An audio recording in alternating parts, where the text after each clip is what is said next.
Paul Seychelles is 19. Isaac del Toro is 21. Isaac del Toro is better than Pogačar was at the same age at one day racing. And he seems to get better every race. Everyone should be freaked out about this guy. He is incredible. Paul Seychelles, 19 years old. He is the best one-day racer I could ever find at 19. And the quality of races he's doing, he's seriously good. Hi, I'm Spencer Martin, along with Johan Bruyneel, and this is Outcomes. Outcomes is for informational and entertainment purposes only. Nothing in this podcast should be considered financial advice. Please gamble responsibly, and if you or someone you know has a gambling problem, seek help from a professional resource. Hosts and guests may have financial interest in the bets discussed. Past performance does not guarantee future results. Hey everybody, welcome back to Outcomes. I'm Spencer Martin. I'm here with Johan Bruyneel. We are predicting tomorrow's Lombardia one-day race, 253 kilometers long. 241 kilometers long. It's not the last World Tour race of the year. It's the last, let's call it, significant major race of the year. It's the last time we'll see these big stars racing before 2026. And then after we do that, we'll get into a little bit of news items, kind of do a miniature The Move Plus at the end. But Johan, the key stats for this race, 241 kilometers long. It's the only monument, I believe, that changes courses. It flip-flops between starting in Como and finishing in Bergamo every year. So some years it starts in Bergamo, finishes in Como. Sometimes the other way around. I believe this is the year it starts in Como, finishes in Bergamo, kind of the easier route, even though it's not that easy. It's about 4,600 meters of climbing. The final major climb crests about 31 kilometers from the finish, which is where Pogačar attacked the last time he won this 2 years ago. And there's a bump about a kilometer before the finish. The favorites are, this is ridiculous. I've never seen anything like this in a one-day race. This is from Unibet in the UK. It actually might be hard to find a book that will take money on this race. And I actually wonder, as a macro trend, if it's becoming harder to find books to take money on races Pogačar's doing, because he's winning everything. But Pogačar's the favorite at minus 750, meaning you have to bet $750 to win $100 of profit. Remco Evenepoel second at plus 650, Isaac del Toro plus 1400, Tom Pidcock plus 1600, Adam Yates plus 2800, Paul Seychelles plus 2800, Primož Roglič plus 3300, Mateusz Skelmoza plus 4000, Oscar Onley is one I circled plus 30,000. Keep an eye on him. 30,000 or 3,000? It's 30,000. I don't know if that's data entry error or what is going on there. But Johan, how do you think this is going to play out? I think we already know what you're going to say. And who do you think is going to win? Pogačar is going to win, Spencer. I don't think there's any other scenario. The only thing that can happen is, first, he gets sick overnight and doesn't start. It's always a possibility. Or he has a crash and crashes out. Mechanical, I don't think will stop him. Especially, even in the final. Normally if he gets a mechanical in the final, he's going to be by himself or maybe with one or two other guys. The car's going to be there. So, I'm afraid that Pogačar is going to win this the way he's been riding, since Montreal, after the tour. But he's a lot better now than when he was in Montreal. And it looks like, he won the Worlds, he won the European Championships, and impressively, reappeared in Italy in, Tre Valli Varesine, won there also. Plus, with the team they're bringing, I don't think there's any other scenario possible than Pogačar wins this race. Yeah, I'm going to have to agree with you. Even at minus 750, I actually can't find a book in the U.S. that will take this. I would bet on him. I think we'll circle back on key things from these races we didn't cover at the end of this. The European Championships, Belgium isolated Pogačar. I'm picking Pogačar, by the way. That's my official pick. They isolate Pogačar. It almost seemed to help him because they isolated him. They made the race hard, and then he said, "Thank you very much," and then attacked them. But we already knew that, Johan, right? We knew that he could win on a climb. Well, Tre Valli rolls around on Tuesday. He says, "Watch this," and he lets a move go up the road with Quinn Simmons. And then he says, "Oh, I got my boys back. I'm not on Slovene anymore. I have the strongest team in the world in UAE. Hey, Isaac del Toro, want to pull me up to those guys?" He pulls them up. Del Toro gets to the front. I don't know why they let Pogačar go to the back unmarked, and on a descent, he attacks. I don't even know if he really attacked. He just kind of accelerated. Yeah. Once he had a few meters, it's done because no one's going to help you pull him back. And he rode away on the downhill. Like he's finding new ways to win. To me, that was one of the most impressive wins of the season for him.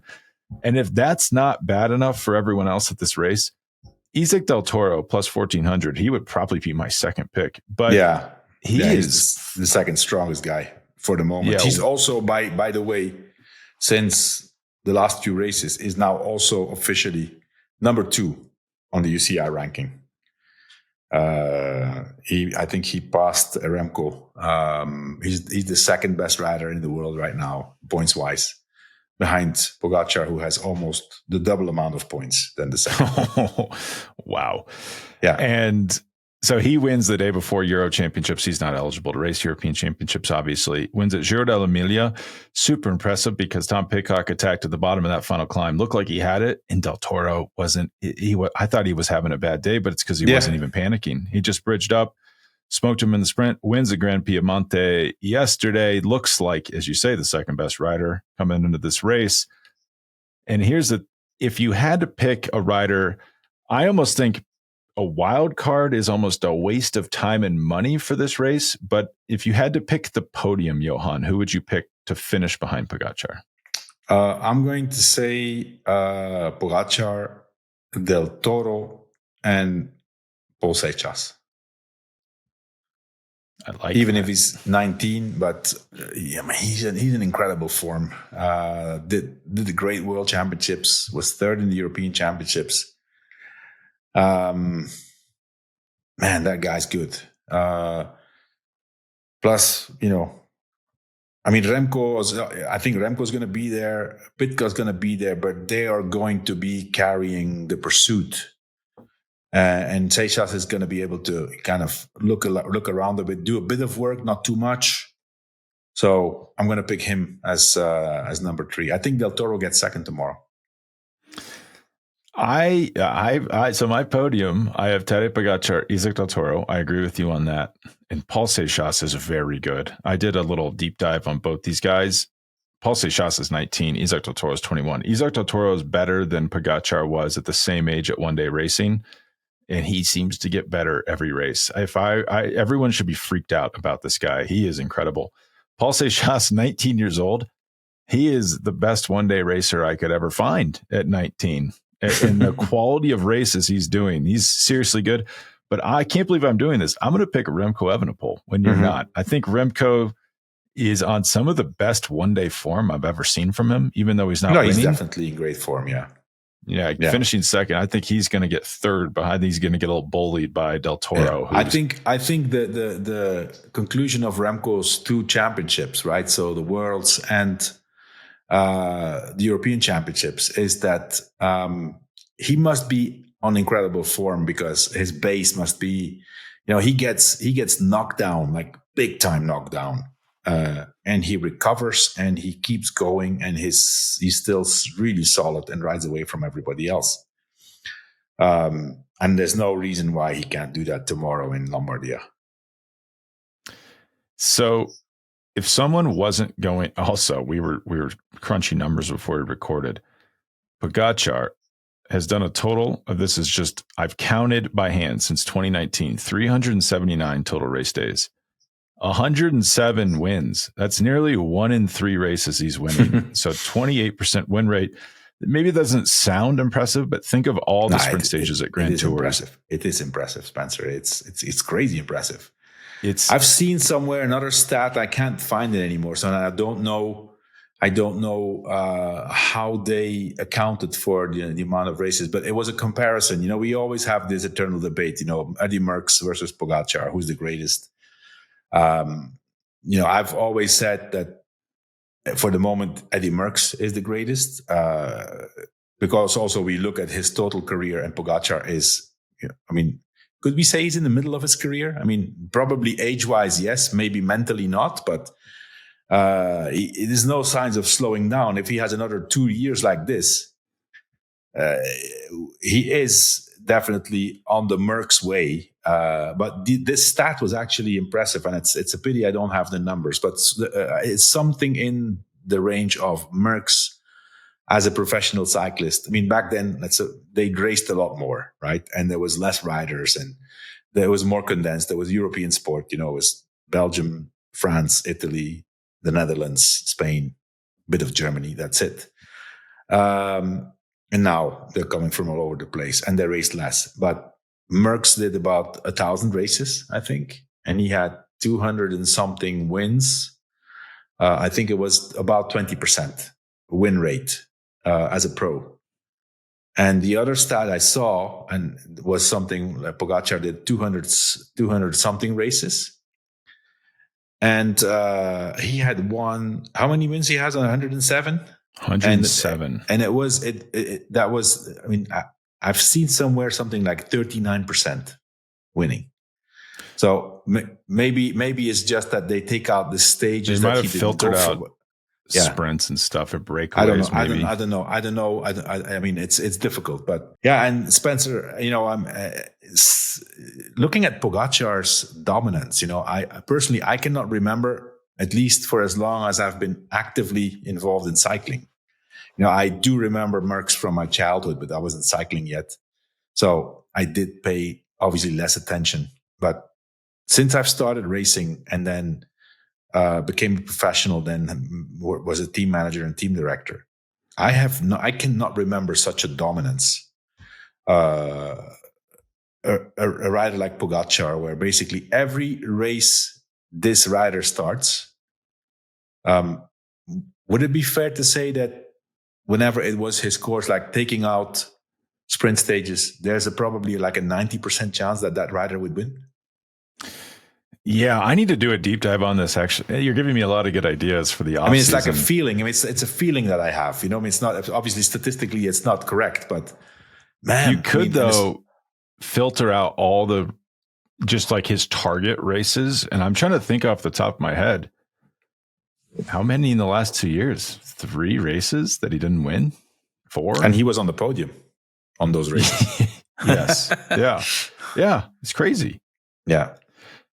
Well, you have this. I mean, there's a few stages of the tour this year that like were bubble. The guys broke away and they didn't quite catch them. Yeah. But if you really think about beaten, it would be Roubaix, San Remo, Tour de France stage 11 last year. Yeah. San Remo last year. And that's it. I think so. The last 2 years, I think that's it. Crazy. Yeah.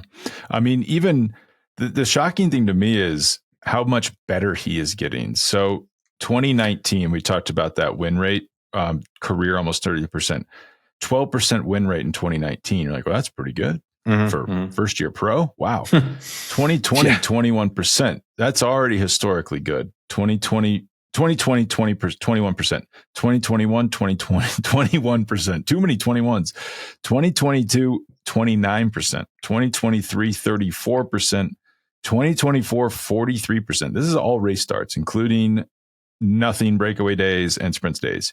2025, 39%.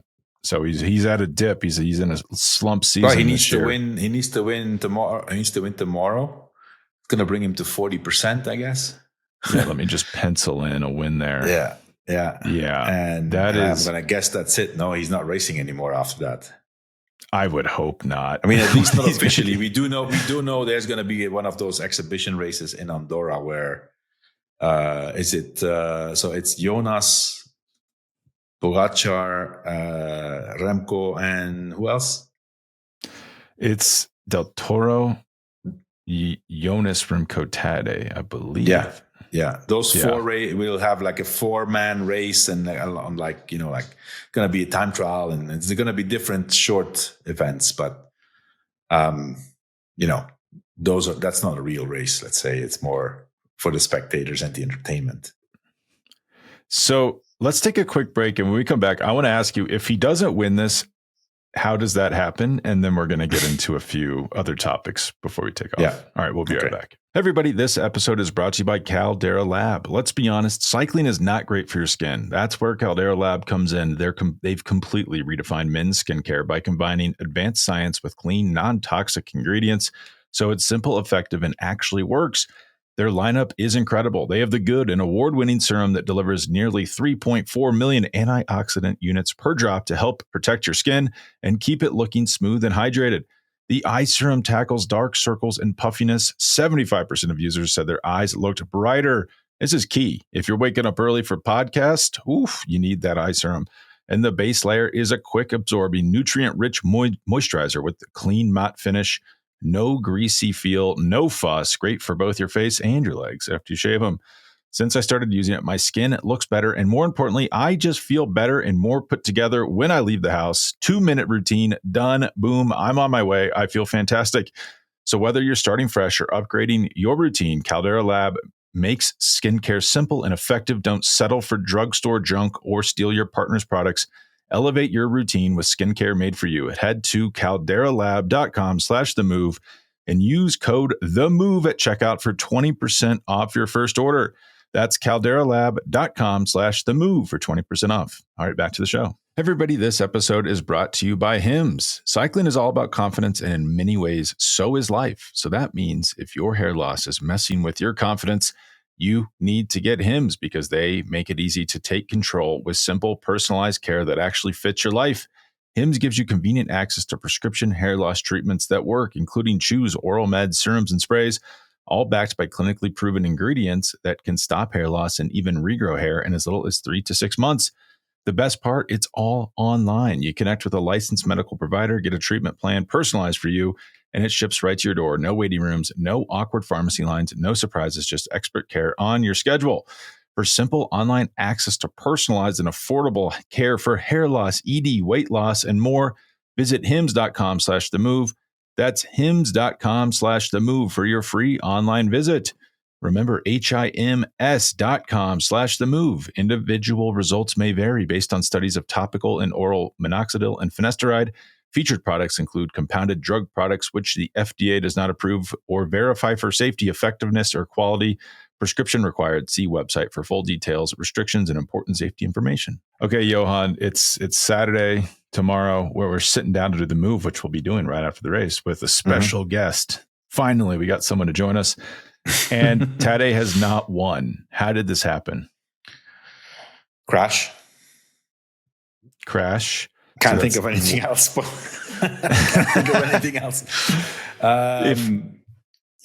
Tactically, you could say tactically, how could they, it's potentially possible that Pogačar doesn't win and Del Toro wins. If Del Toro goes early on what is it there? Paseo del Crocetta or whatever, Paso del Crocetta, after 165K, potentially he could go there. And then basically that would be, the right thing to do strategically as a team. You try to have the other teams work. So if you have your second best rider, who, by the way, is recently also the second best rider in the world, that's not a bad situation to play tactically.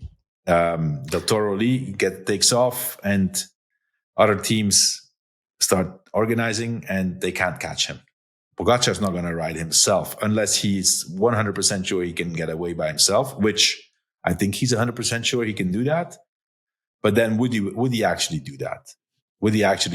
And so I personally think it's probably safer for UAE to just do a traditional scenario, just keep it together for as long as you can, or at least keep the breakaway within the limits. They have a very, very, very strong team. By far, I would say UAE, the UAE team lineup for Lombardy is twice as strong as the next strongest team, I think. Yeah. So if you have that, it's there's not much tactics involved. You just ride. They did that already in the past. And if they can keep Del Toro and who they have, Majka, they have Sivakov, they have Adam Yates, they have Jay Vine, they have Domen Novak. That's that is a ridiculous team. Those guys could all be leaders on other teams in this race.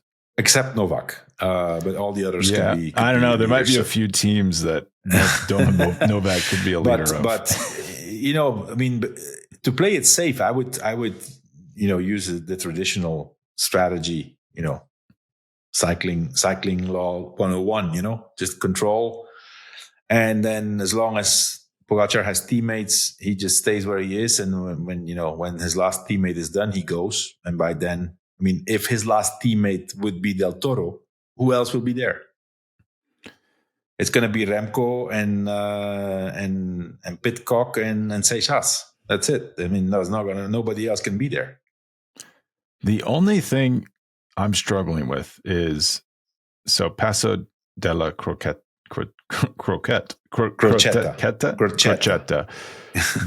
If Del Toro attacks there, he's so good. It's hard for me to imagine that Remco and Pidcock don't follow him. They have to. And then in that case, Pogačar has to follow them. Yeah. So then you're in a situation where Pogačar is probably winning. And I'm just trying to think of ways he doesn't win this. I could imagine, I'm just trying to imagine myself in rage that he doesn't win. It would be something like that happens. Del Toro gets away. Pogačar bridges up on the Ganda. Lets Del Toro win, and you're saying, "No, what are you doing? I have money on this." Not a monument, man. Not a monument. I don't think that's going to happen. And not only just a monument, but Pogačar is one win away from tying Fausto Coppi for most wins at Lombardia in his career. Mm-hmm. He has 4. Another win would give him 5, and not just 5, but 5 in a row. He's won the last 4 editions of this. So, which I don't believe Fausto Coppi did. Probably not. So I think that's just too much to risk. Yeah. And then you have to ask yourself the question, do these guys actually pay attention to these stats? We are all over do they actually care? Does it count for them? Lombardy is, it's a monument. To give it away to a teammate, that's a bit too much. I remember, this was in Belgium when Wout van Aert gave Kent Wevelgem away, which is not a monument, to Christophe Laporte. And it was unbelievable in Belgium. Now, not that Pogačar cares about this, but that's also a way he doesn't win, is that he gets away with a teammate and he gifts it to a teammate. I don't see it happening, but it's not impossible. I would be beside myself, but I do think that is the number one way he finishes this race uninjured and does not win, is he gifts it to a teammate.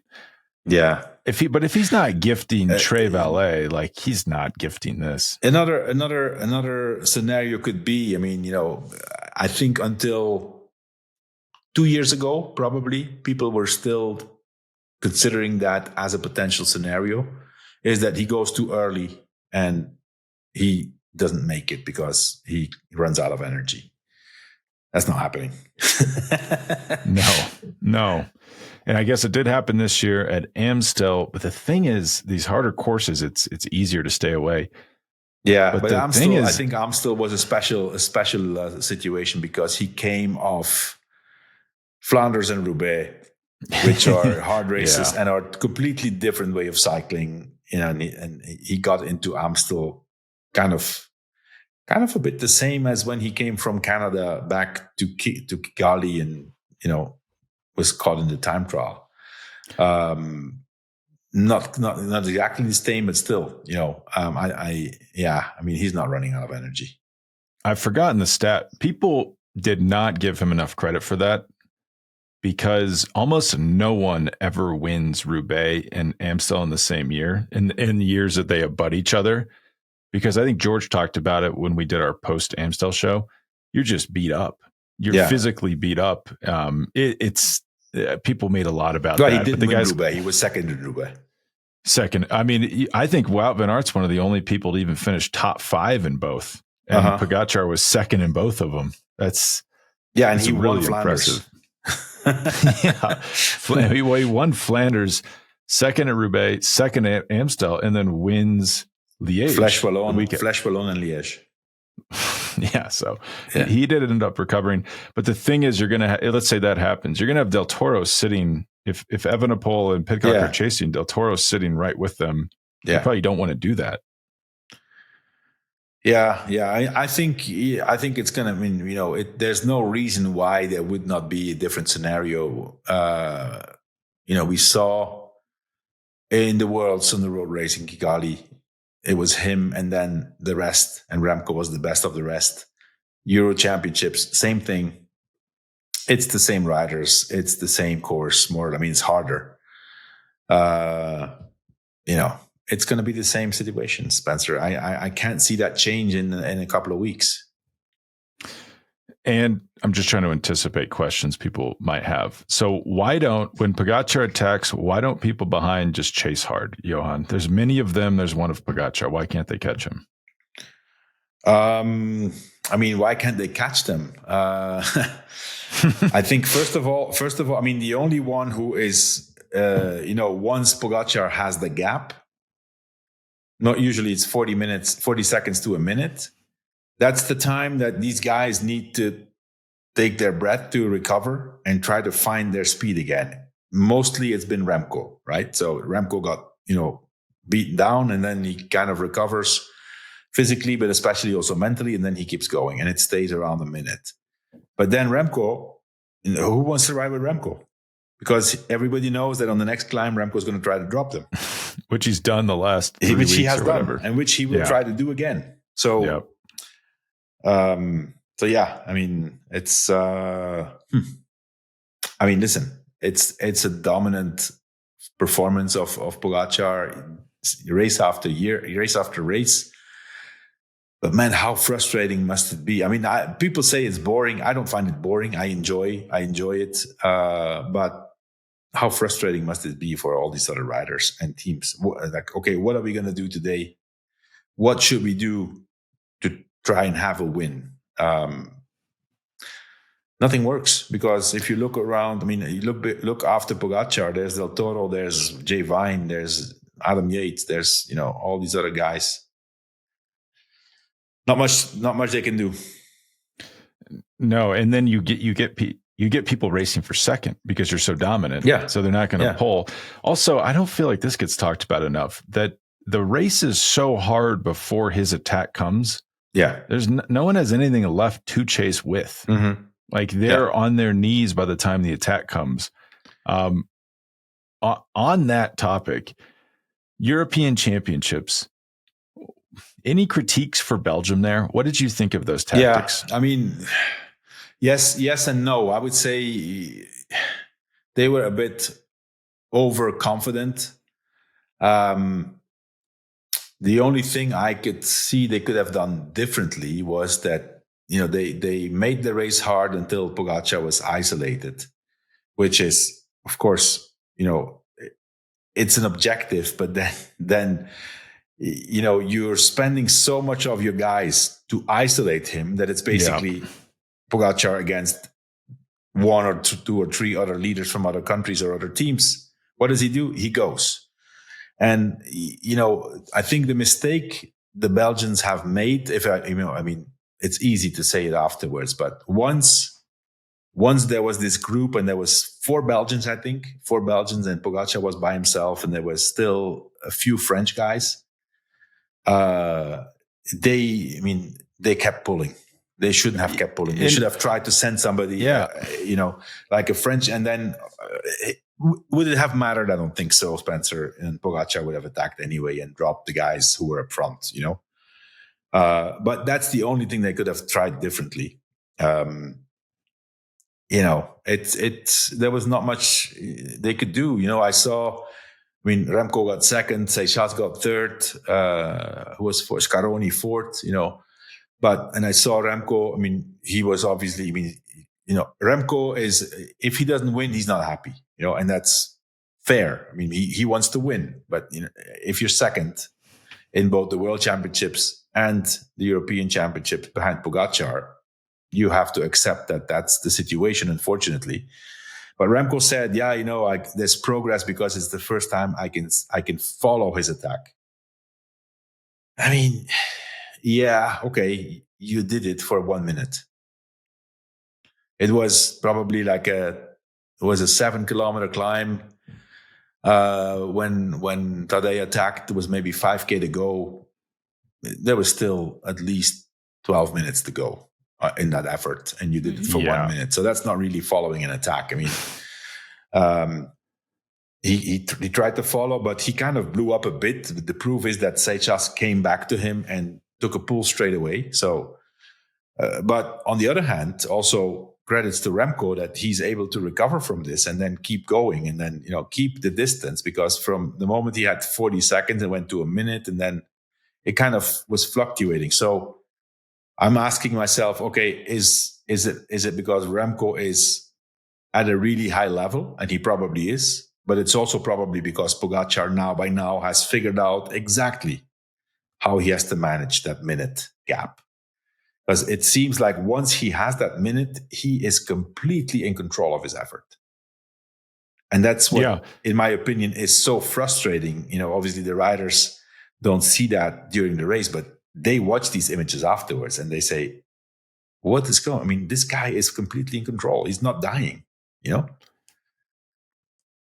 glad we didn't do a show on Euro Champs, because I was losing my mind. Because do you know how many times in the commentary I heard isolate Pogačar? Who gives a shit if he's isolated? They've done this. They've tried to do the same thing in the Tour. I mean, the Belgians did what they, and you have to use your guys what they're there for, right? But Visma did the same thing in the Tour. To great success. I'm glad they're copying those tactics. Every single time Pogačar saw, okay, hey, there's no UAE left. Okay, I'm going. And it was only Jonas who was there. But let's say Pogačar was not isolated. What would his teammates be doing? They would have been on the front doing exactly what Belgium was doing. Exactly. And Johan, so to isolate him, this is what drives me the craziest. So how do you isolate someone? You make the race hard. If you make the race hard, who is that helping? The strongest rider in the race.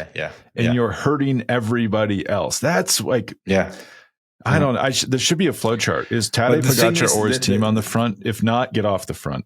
The thing is also, Spencer, what else can they do? That's the question. What else can they do? Let UAE or whatever, or UAE or Slovenia in the championships do all the work.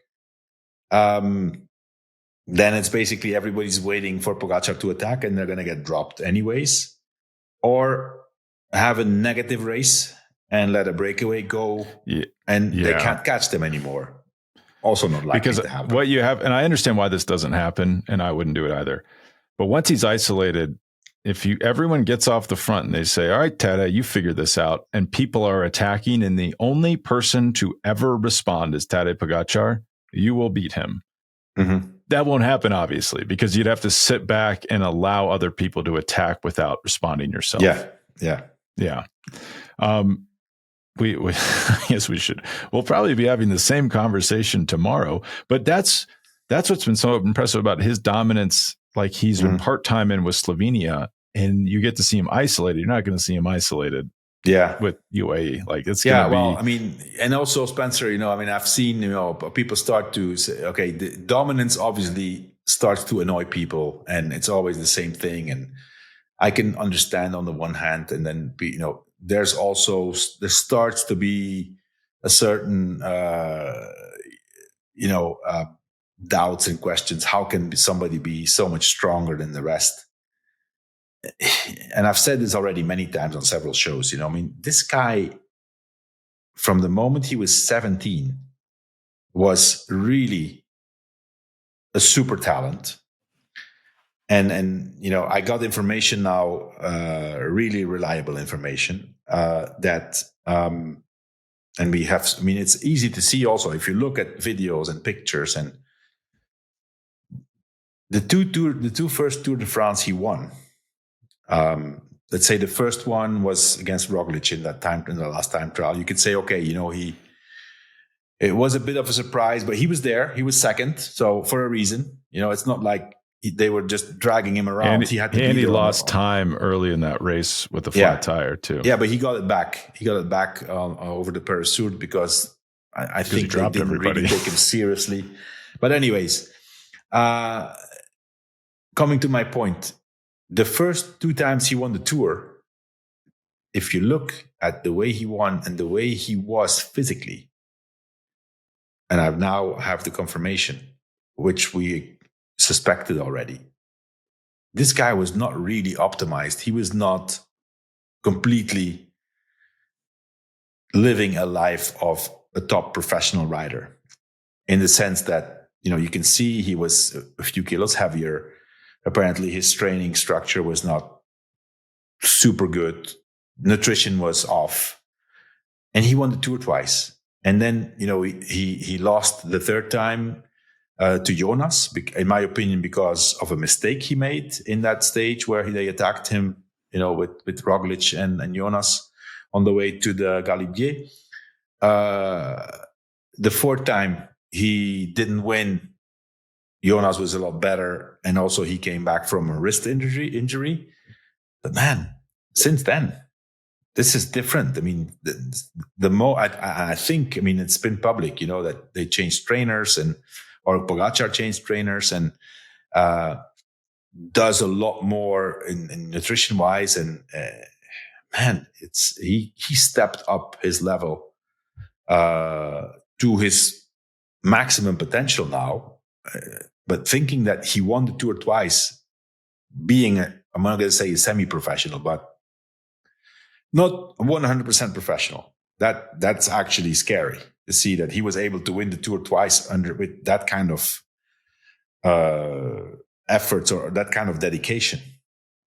I mean, I'm going to try to find pictures, and we can insert them here. I have pictures of him when he was 19 years old, and he did the Tour of Spain in his first year professional, and he finished third in the GC and won 3 stages. I have these pictures. We're going to publish them here, and then we'll put a picture next to it from the way Pogačar is now, and you will see the transformation physically. And it tends to happen, right? When a young talent turns pro, they're not completely formed, they're not completely defined. He was still young; he was 19. So, but now, man, this is just a killing machine. It's crazy.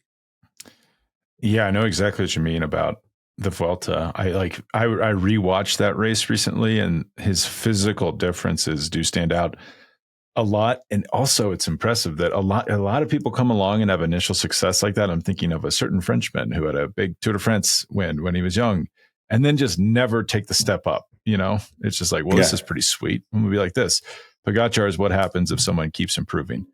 Someone asked a question in the chat that's pretty good, Michael, and it's a sister question to the one I asked.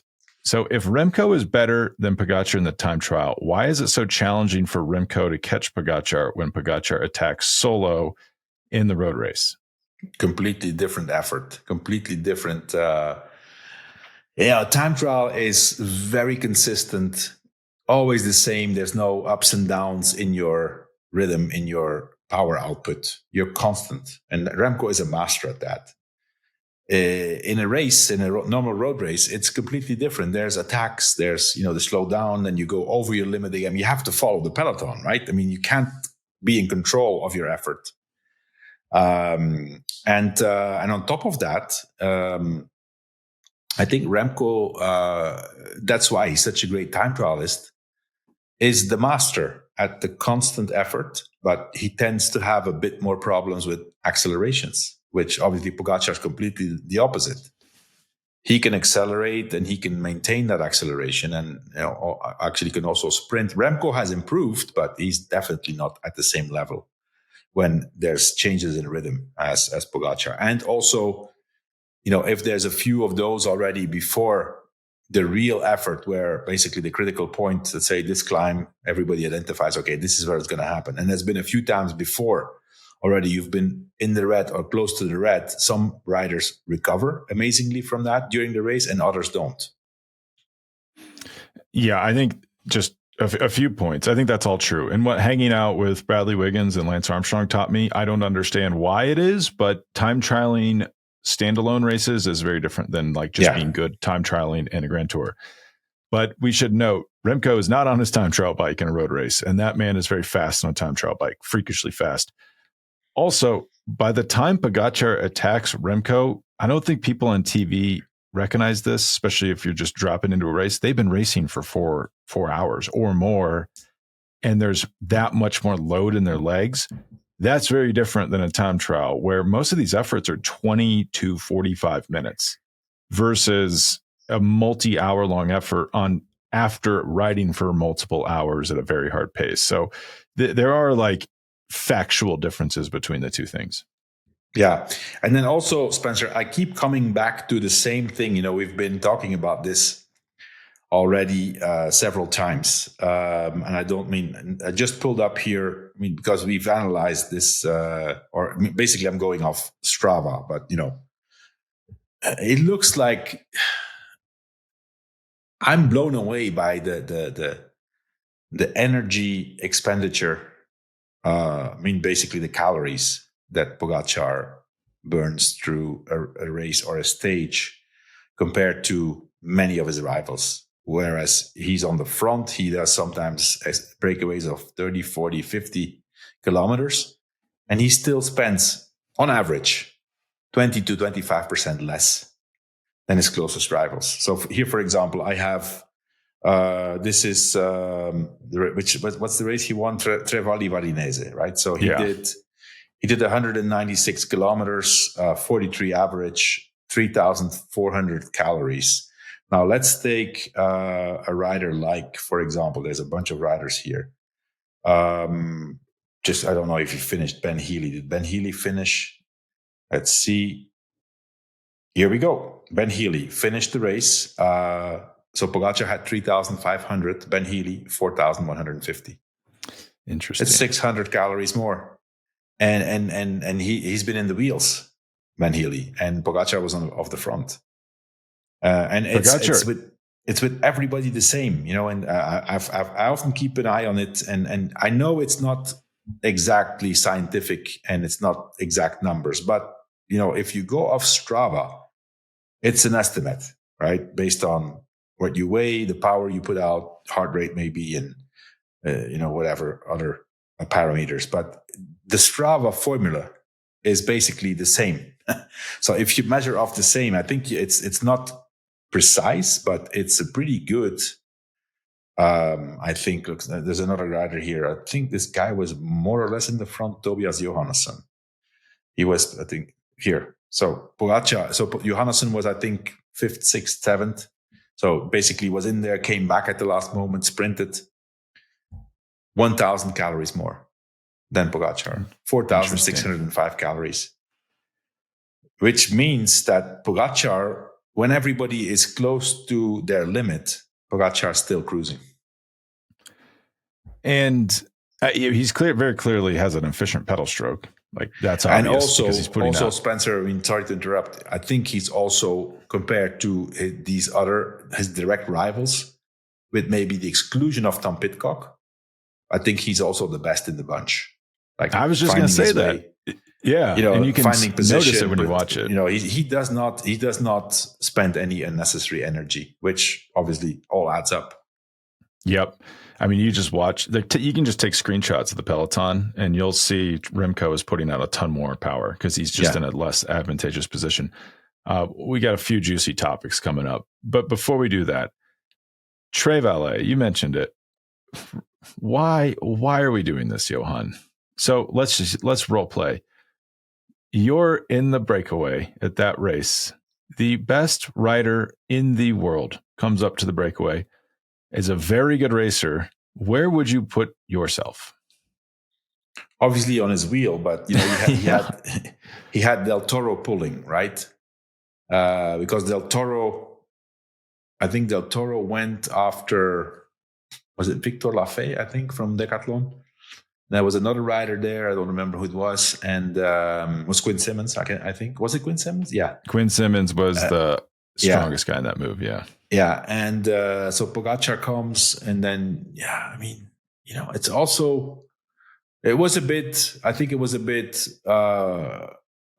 coming together of circumstances, but he got away on downhill. And there was only one rider who could bring him back. It was Quinn Simmons, because he does have the power to match that effort on the flat or on the downhill. But then, you have the hesitation behind. Of course, Del Toro's not going to fall, not going to work. Lafay was probably on the limit. And Quinn Simmons, at some point had to look back and say, hey, guys, I'm not going to do all the work. And, he was gone. Is no one radioing up? Quinn, Tadej's coming up, get on his wheel. I felt like Chris Horner. I was like, look at these knuckleheads. You could see it coming before it happened. I think Tre Valli Varesine was probably the most tactical win of Pogačar, rather than pure legs and just riding away from everybody. It was more savvy, I think. Yeah. And maybe they were distracted by Del Toro, because the big narrative was, Pogačar is going to give this one to Del Toro. Mm-hmm. But still, man, get on his wheel, folks. If that is there, get on his wheel. Remco is actually getting really good at this. He's improving quite a lot at just parking himself right on that wheel. So we're going to do Derek G last, because that's the most interesting one. SRAM, we talked about this, I felt like, for hours on end in June. But the UCI had we'll just try to sum this up. They banned certain gear ratios over a certain amount. Essentially, the only way to hit that ratio was to have a 10-tooth sprocket on the back. The only company that has a 10-tooth sprocket, they did this to try to lower speeds on descent. It's not a terrible idea. So Spencer, basically, I mean, it was not a rule yet, but so the UCI was trying to impose a restriction on the gears. And they were going to run a test in, what is it, Tour de Guangxi or something? Yeah, which is the last, which is a race that they own or they organize. It could have been a test. I don't think it would have been a real test, because it's not dangerous there. They're racing on highways, so nothing's going to happen, no matter how fast they go. Plus the peloton is already tired now. Nobody's fighting for position. Then it turned into a super important race after they made this decision to do this. Yeah.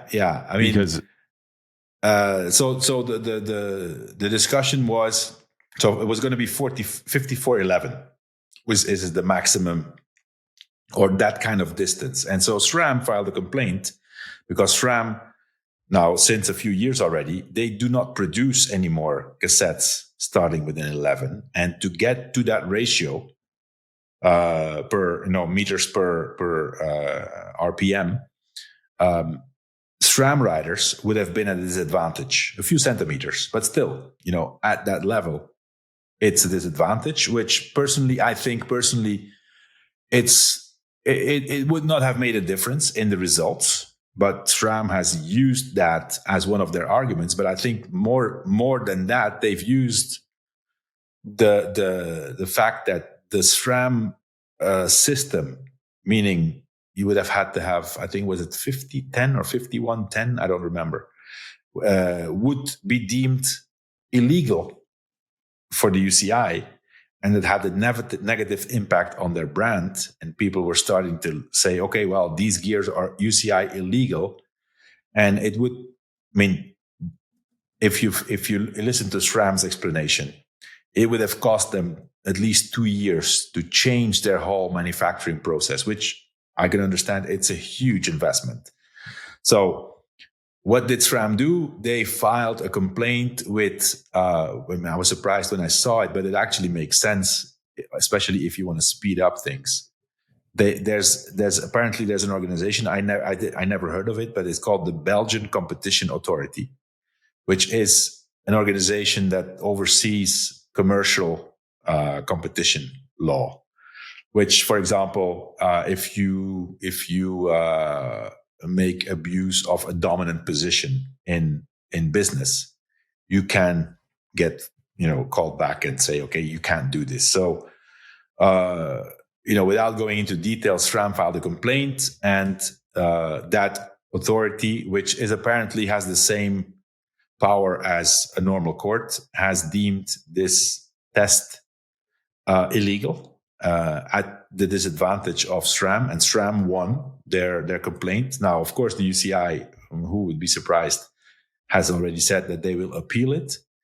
But I personally, I don't think that working on safety, that's not where you have to look at it. There's a lot of other things that can be done and should be done before thinking about limiting the gears. Plus, I think that the UCI needs to realize, and everybody knows that I'm not neutral, and the UCI is absolutely not one of my favorite organizations, right the opposite. But I think that they cannot, they are the governing body of the sport of cycling. The sport of cycling is on bicycles and is heavily depending on the bicycle industry. And they are constantly going against these brands and against these developments and against these manufacturers who they need. And SRAM is now become one of the dominant players of components. So, if I read the statement and the complaint of SRAM, they've reached out many times to the UCI. They've never gotten engaged in any conversation, never have been consulted. That's for the moment. That's it on the gear restrictions. It's not going forward. Why did this happen? Why did the UCI think that this was a good idea? Because I would tell you a 15-minute consultation with an attorney would have told you you're absolutely going to get sued by SRAM and they're going to win because this is a ridiculous rule. You're not giving them time to modify their product. Yeah. Well, yes, Spencer, you're right. But the UCI and many or most or almost all of the sports organizations have been and are used to get away with whatever they want. Meaning that normal civil law doesn't seem to concern them. Now, this is one example. It's a precedent of, in my opinion, many more issues that will come, not just in terms of equipment, but, the sports regulations and sports law is, these rules are written by these federations and are just accepted by everybody without being tested, without being accountable to any authority. And there's many laws. And personally, I won't go into detail, but I have had to deal with it in the U.S. postal case and concerning my ban, and whatever has happened is one thing. But if you look at it legally, it's a joke. It's a joke. They can do whatever they want with whoever they want, and they obtain whatever they want to obtain because it's the Court of Arbitration for Sports who has been deciding. So now, maybe in the future, that might change. The fact that that I found out that they hadn't talked to SRAM about this and hadn't worked with SRAM on it, does not reflect very well on the UCI's internal decision making. Well, and then also, Spencer, unless I'm mistaken, but I would need to check, but I am pretty sure that, at least in the past, for a very long time, and I think it's still the case, that one of the main sponsors of the UCI is Shimano. Yes. Who was not affected by this new regulation. No, but that almost that's like a joke because But it seems that makes it so clear to to a court that this is not okay. And of course, they were always going to rule for SRAM's in SRAM's favor. And apparently the UCI does not care. But that shows you they're not thinking of. They don't care. Did they not think that this was going to happen? Or they don't care. The IOC doesn't care about being sued, and because they usually get away with what they want. And if a certain rule is not accepted, then they change the rule until it's accepted. So, but no, I think I wouldn't be pissing off SRAM if I was UCI. That's a big player. I personally think from a performance point of view, it wouldn't have really mattered whether you were on Shimano or SRAM. It's 2-3 centimeters difference. doesn't really matter. I think in time trials it was free anyway. It was only for road racing. I mean, I think the key was to check if the speeds would go down, especially when you have false flat downhill, 2-3%.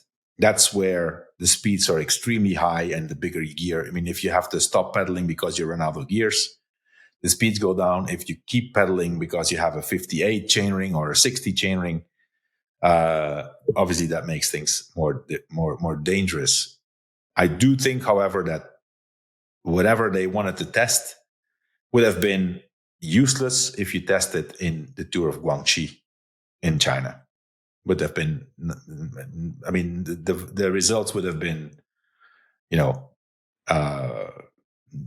worth considering.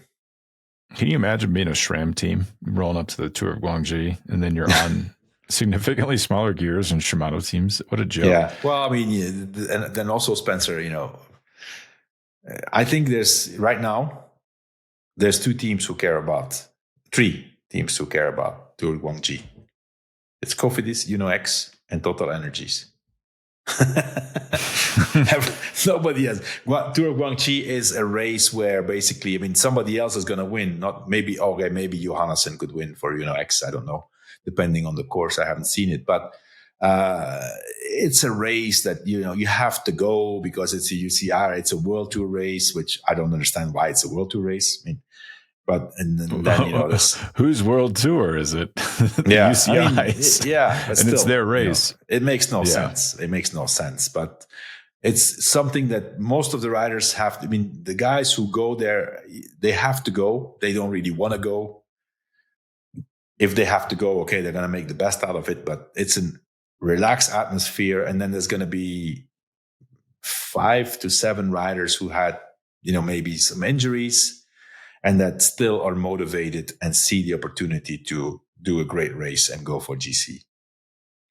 That's it. There's nothing else to this race. Speaking of the UCI, speaking of GC, Derek G, pretty good GC rider, revealed. So before we even get into that, Israel Premier Tech, if you've noticed, we've not mentioned them because they've not been at any of these races and they're not going to be at Lombardia. They were barred from Giro dell'Emilia. They dropped out of the remaining Italian races, dropped out of Lombardia. Voluntarily. No points implications. I would imagine the riders and the staff said this is not worth it. It's not safe. And their safety cannot be guaranteed. On top of this caught me a little bit by surprise. They're rebranding, kind of like what we talked about during the Vuelta. They needed a rebrand. I believe they're changing their country of registration away from Israel, likely to Canada. Let's just call the team Factor Premier Tech. It will be something like that. The thing that really shocked me, Johan, Sylvan Adams is stepping back from a public-facing role. Presumably, he'll still fund the team. I don't know how long he's going to keep doing that if he's not really a public face of the team. So that happened. Well, I mean, I think, it's obviously I think it's something that he kind of, no, he doesn't have to, but I think this guy really likes cycling, right? So if he funds the team, he's going to officially step back. Whether that's in reality going to be, obviously he's going to have less involvement. But by the way, pretty good cyclist, Sylvan Adams. I saw he got second last week. He got second at the World Championships Masters on the track. And he's already world champion on the road a few times, I think, in his age category. I think he's, I don't know if is he in mid-60s or something. He's very fit. Pretty fit, very fit. It's a pretty good cyclist. pretty good rider, almost as good as Jonas is almost as good as him. But you see him at the Tour. I was going to bring this up. You see him at the Tour. He rides every day. It looks cool, right? If you had the money to do it, that's what you would do. You're riding every morning in a different place in France. You're in the middle of a team at the race. Do you think he's going to keep? What did you make from the statement? Is he going to be around doing that anymore? How's that going to work? I personally think initially he's definitely going to fund the team. And there's no other way now. If this team wants to exist next year and the year after, for the moment, there's no time to find an extra sponsor. And there's been multi-year commitments already with certain riders. So he's going to have to keep funding the team, in my opinion. Well, they might. But yeah, I mean, Derek G, maybe you want to summarize the statement Derek G put out. They might have 30 million extra euros to work with because Spencer, no. So Derek G released a statement yesterday. Little bit, I would say, passive. It was written in the passive voice, little bit tough to parse, but the I guess overarching theme is he was saying, I'm leaving the team because I couldn't get along with certain people at the team and because of ethical concerns, not because of money, he specifically said, and then revealed that he's being sued for 30 million euros by Israel Premier Tech for breaking his contract. Why is this happening, Johan? Why are we hearing from Derek G, and why is Israel Premier Tech pursuing him like this? The statement is twofold. I think, well, first of all, I had heard already that I don't know if it's the team or if it's Sylvan Adams personally is suing Derek G for 30 million, not 13, 30. 30, yeah. Because of, commercial damages, meaning that, because Derek G is leaving, he's losing a sponsor or something, or losing 10 million on sponsorship over 3 years. I don't know if that was the case. Derek G is not going to pay 30 million, or nobody else is going to pay 30 million to Israel Premier Tech. There might be a little bit of negotiation going on, but I'm pretty sure that the legal people around Derek G have done their homework. And even if you have a contract, if there are certain things happening in the team, in your working environment that makes it impossible for you to carry on your job, you have a legal ground to terminate your contract and even leave for €0. That's going to be a matter of, lawyers and courts, and ultimately will they go to court or not? That's another question. I think it's not great for Derek G, because if you have to deal with all that stuff until it's resolved, it puts your career on hold, because, he's not going to have a peaceful off season. He's not going to have a peaceful preparation. And I think until there's some kind of decision, it's also impossible for Derek G to officially sign with the new team, although he might have done that already privately, and especially not announce it. I mean, we hear everywhere that Derek G is going to Ineos, right? And I think that probably makes sense for him and for Ineos, but it's going to come down to lawyers negotiating, in my opinion, and try to avoid a court case. Otherwise, this may drag on, and we may be at the start of the Giro next year, and Derek G has still not announced where he's going to race. No. So here's his exact quote. In an irreparable relationship with the team principal, whom I would understand to be Sylvan Adams, as well as serious concerns related to racing for the team, both from a safety and personal belief standpoint, that weighed heavily on my conscience. If he was taking my advice, I would not have put that in, because now whichever team you sign for, are you saying you don't have any ethical concerns about the team sponsor of that team? Because if it's Ineos, that's not going to look great.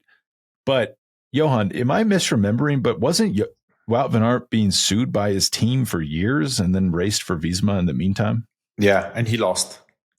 And he had to pay a big amount of money. Can G just continue to race while this suit is going on? Yeah, well, I mean, the thing with the difference here, I think what Derek G needs to consider is that Wout van Aert was getting sued by an ex-professional cyclist who had a small professional team. Was called Nick Nuyens, ex-winner of Tour of Flanders. Tour of Flanders winner, yeah. It's not the same if you're being sued by Sylvan Adams, who has a lot of money, a lot of time, and a lot of good lawyers. It's not the same thing. Now more time on his hands too. Yeah. So, I think it's there's probably going to be negotiation. And on the other hand, then also what we need to, I'm just speaking hypothetically, right? But if it's true that Derek G has made an agreement already without announcing it officially with Ineos, these people also have really good people with a lot of money and a lot of time to countersue or to negotiate. So I think personally that's going to be part of the deal already, is that, okay, you terminate your contract because you personally have decided that there's no way you can stay on that team because certain things have happened. You sign with us and we'll take care of everything behind the scenes. That's probably what's going to happen. You might be a better team manager than me, because if a guy I was pursuing was getting sued for over 30 million euros, I might say, now who are you? What agreement did we have? Because G could get hung out to dry here if he just has a handshake agreement. It's true. It's not a handshake agreement, Spencer. But is it no way? These contracts that they sign that are agreements to sign a contract at a later date? Yeah. Is it that intent, or is it a real contract? Letter of intent. Yeah. But there are letters of intent that are binding agreements. What tell that to Filippo Ganna? No, Zana. Sorry. Zana. Yeah. Didn't he get rug pulled on that? Yeah, and I just saw, actually, you know what? Today I read about the same situation.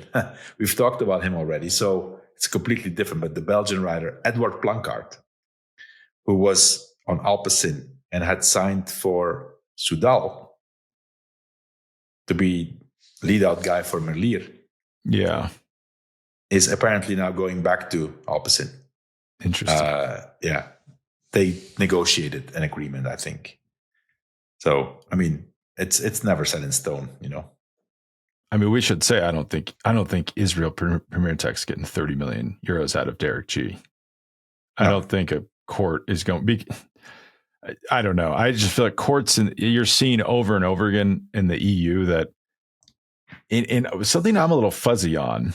I don't think this is in Israeli courts. I don't think it's in Canadian. What determines where this court case happens?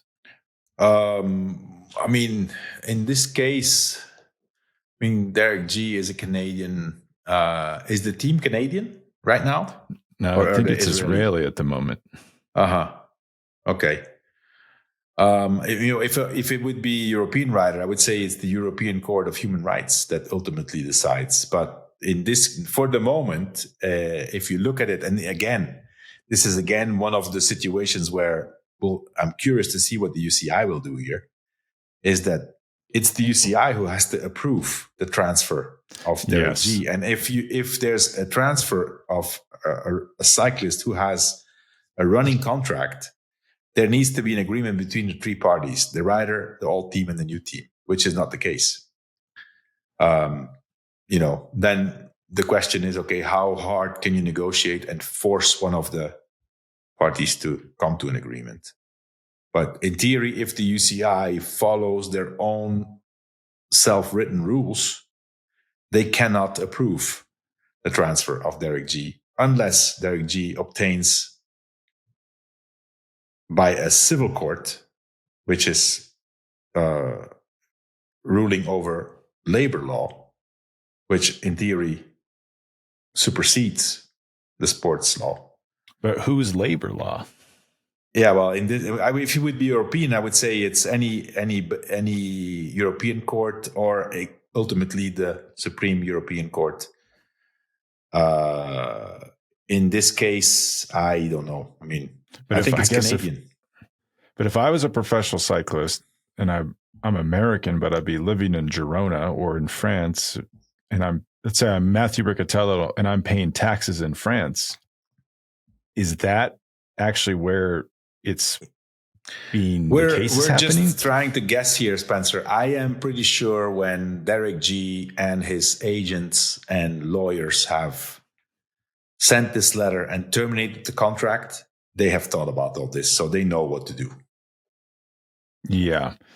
I would not want to go to a U.S. court with a labor law situation. And I would guess this line, both from a safety and personal belief standpoint, is to try to get if he can say, I just can't ride for this team because of what I believe, wherever this court case is happening, they must be hoping that's enough to get him out of his contract. And then I read something that was very telling. I don't have it here now. Let me see if I can find it.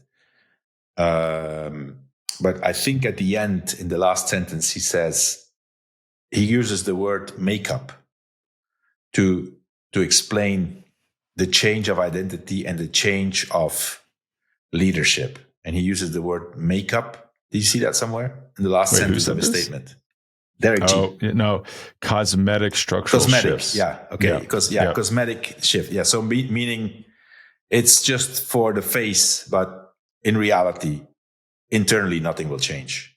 That's how I read it. Yeah, we're getting quickly, not us, but this is quickly getting into dicey territory, though, because yeah. What does that mean? You don't want to ride for a team. You don't like where the money's coming from, because then stuff starts to get uncomfortable really fast. Because listen, there's one thing we know for sure is that Derek G is not going to ride for Israel Premier Tech or whatever it's named next year. No. Now but that's the weirdest. That's the weirdest part of this whole thing. When will he race, and for who will he race? That's the question. But what's the end game for the team? That's what I don't fully understand. He's not coming back.